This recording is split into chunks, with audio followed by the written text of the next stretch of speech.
Concernant les feux de casserole ou de friteuse, attention à ne pas envoyer de l'eau en abondance. C'est une idée reçue que de croire qu'avec de l'eau en abondance sur une casserole qui a pris feu, que derrière ça va éteindre le feu. Bien au contraire, vous allez vous prendre un retour de flamme en pleine face, où vous risquez de vous brûler aussi les bras. Donc ça, c'est vraiment le geste à ne pas faire.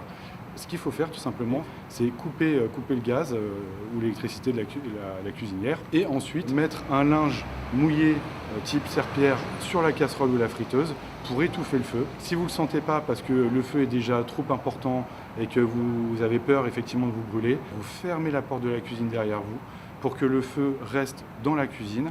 Pendant ce temps-là, bien sûr, vous appelez les secours le plus vite possible, vous informez les voisins, vous attendez en bas, les pompiers arrivent, on éteint tout de suite le feu. Ce qu'il faut éviter de faire par-dessus tout, c'est laisser la porte de la cuisine ouverte parce que le feu risque de se propager à l'appartement et ensuite à l'ensemble de l'immeuble.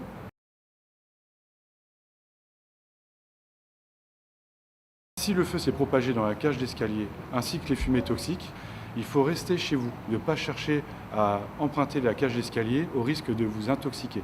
Donc restez à votre domicile en laissant la porte fermée également pour éviter que les fumées toxiques atteignent votre appartement et que vous soyez intoxiqué. Vous calfeutrez chez vous, vous prenez une serviette, vous la mouillez, vous la mettez sur le bas de la porte pour éviter là aussi que les fumées passent par le bas de la porte. Vous allez à une fenêtre, vous ouvrez la fenêtre, vous attendez l'arrivée des pompiers, vous leur faites des signes et ils viendront tout de suite vous porter secours. Si effectivement de la fumée toxique se propage à votre domicile ou à l'extérieur, il faut absolument s'en protéger le plus vite possible parce que c'est ce qui tue en premier, encore une fois, sur les incendies. Donc il faut fermer la porte, créer une cloison entre la fumée toxique et la pièce où vous vous trouvez. Si vous pouvez évacuer, vous évacuez. Si vous ne pouvez pas parce que la fumée s'est trop propagée, vous restez enfermé chez vous, vous mettez un linge au niveau du bas de la porte, vous ouvrez une fenêtre aussi pour aérer et appelez à l'aide les pompiers qui vont vite arriver.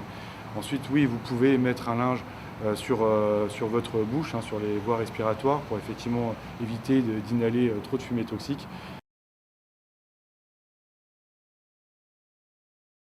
Nous, les pompiers de Paris, sur notre secteur de compétences, nous sommes confrontés à de nombreux domestiques, surtout liés donc à des feux de casserole ou des feux de friteuse, voire des défauts d'installation électrique.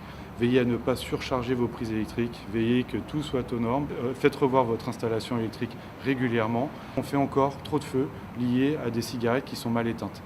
Personne s'endort, ça peut arriver avec une cigarette allumée à côté du lit. Le matelas va très vite s'embraser. L'appartement est plongé dans le sommeil, vous pouvez imaginer derrière les victimes que cela peut faire. Les cigarettes, mais aussi les bougies à côté des rideaux. En fait, il faut en aucun cas laisser tout feu dans votre appartement, que ce soit à la cuisine, que ce soit une cigarette, que ce soit une bougie.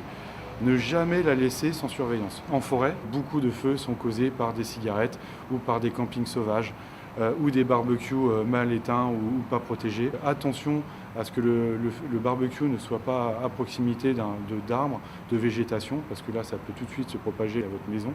Tout feu, tout ce qui se consume peut engendrer derrière des incendies. Il faut être très vigilant, toujours avoir un œil dessus.